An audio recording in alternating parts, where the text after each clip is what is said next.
Hello and welcome back to SAS Bootcamp Week 5, Video 2. In this video, we are going to learn a little more about PROC SQL. We are going to talk about how to create new tables, and we are going to talk about manipulating variables while also learning a few other nifty little things within PROC SQL. So in the previous video, we actually talked about just 3 functions within PROC SQL. We talked about the select statement, the from statement, and the where statement. We did not get to any of the other statements, right? So in this video, we are going to talk about the order by statement in addition to the previous 3 statements. And we'll also see how in order to complete a PROC SQL, you don't have to have every single one of these statements listed. We can have the select, from, where, and then we can just skip the group by and having and move on straight to order by, and PROC SQL will still work. Right? So let's look at this example right here. So in this example, what we are seeing is being able to create a new data set like we saw in the previous video using that create table statement.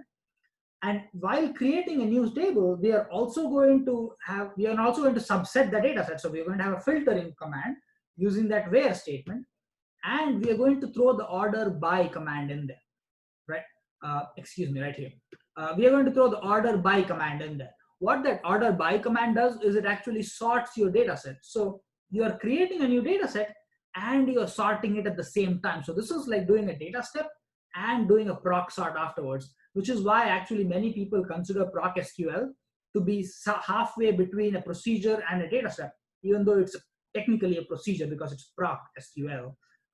Many people consider this halfway between a data step and a procedure. Right now you see in this code that we are creating a new table, which is called new underscore DOB and then we are listing select splat, which is we want all of the variables in the original data set listed in the same exact order.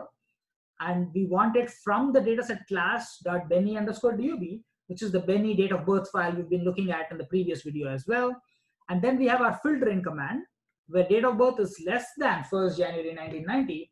And you should know, or you should remember by now, that when you want dates listed within SAS, you have to include them within quotes and follow them by a capital D. Actually, a D, or capital or lowercase, upper or lowercase does not matter.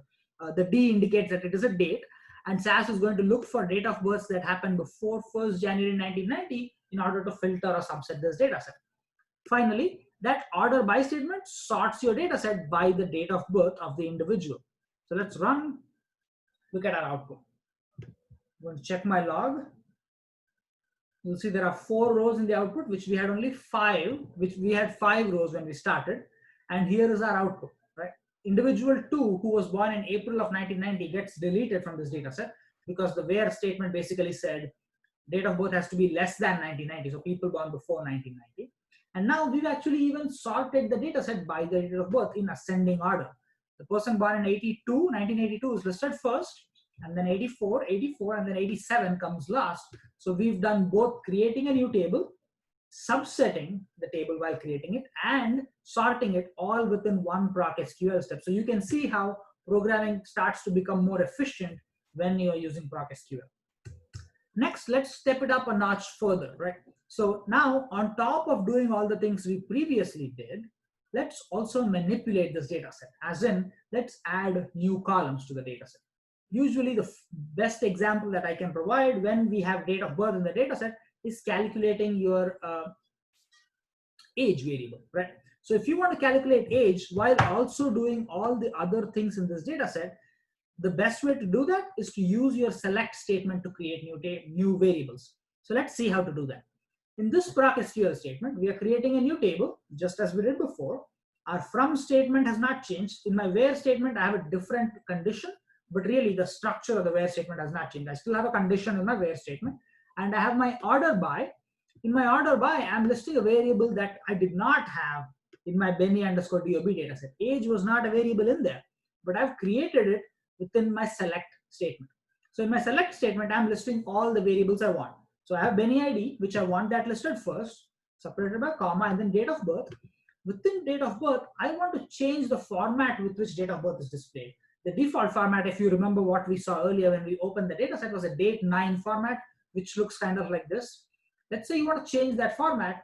You can do that within your select statement. So just write format followed by what format you want that variable to be displayed in, right? That automatically changes the format of display for the DOB variable. Next, we want to calculate age.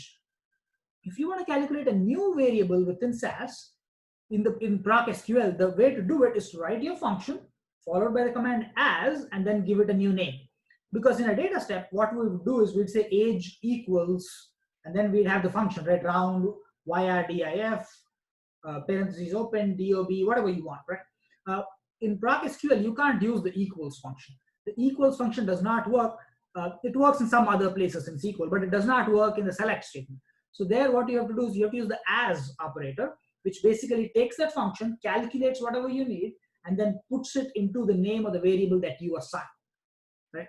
So in here, we are using round, YRDIF, difference between date of births listed here. Excuse me, what did I do? This difference between these two dates listed here, and this is rounded off to 0.0001, 0001 number. So whatever it is, right? I'm just trying to give an example of a function here, and that output of this function is being stored into the age variable. This same format, which uses the as operator, actually can also be used to simply rename variables. If you want the date of birth variable renamed, you can simply say DOB, the variable, save it as DOB new. Now, if I had done this and left the DOB variable out of my select statement, I would not have DOB, I would only have DOB new in my new data set. So you can rename variables and you can create new variables within the select statement, and you can change the format of the variable within the select statement, all by simply explaining or telling SAS what you want to do within here. Unlike the data step, this is not as intuitive to understand because of this as operator, which in a data step you could just have a equal symbol, and that would be very intuitive, right? So this PROC SQL is not immediately intuitive, but it gets the job done very efficiently. So let's run this and see if it works. The output data set now should have 1, 2, 3, and 4 columns: the Benny ID, date of birth, age column, and a new DOB new variable, which will actually have the same exact values as the DOB. And then the data set should actually not have anybody with Benny ID less than the number 3. So it should only have Benny ID 4 and 5, and they should be ordered by the age of the individual, which was the newly created variable. So we are packing so many commands within one simple PROC SQL step. Let's look at our output.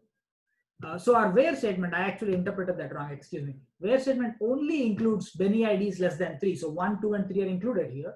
And you'll see we have 4 columns in here: Benny ID, DOB, age, DOB new. DOB new is the same as DOB. It looks different because they're formatted differently, right?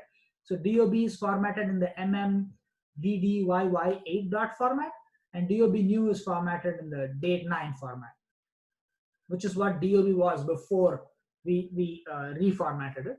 And then the age variable, rounded up to 3 decimal places, is presented right there, right? So we can do all sorts of things within PROC SQL. The other thing you will recognize as soon as you see this is how this is different from a data step, right? In a data step, you'll have the data statement, which tells you the name of the new data set, followed by a set statement, which tells you the data set you're setting. And then all of the code is listed one after another. And the order in which you write those sentences is important because SAS executes them in that order. Within a PROC SQL, order does not matter, because remember, this is all just one command, one statement. There is only one semicolon at the end of all of this. There is not a semicolon after each of these statements. So all of this is inputted or read into SAS at once, and SAS figures out how to work through this by basically reading the entire data set into its memory and then processing it to get to its output. Because PROC SQL doesn't actually go line by line, some people say that PROC SQL is not a procedural command. It basically is, if you are familiar with how George R.R. Martin writes Game of Thrones, it's the gardener approach to writing, if you will. It's not the organized way of approaching things. The program basically figures out the best way to get you the output you want based on the whole command that you've written. That concludes this video. We're going to pick up in the next video where we'll talk about reading across rows.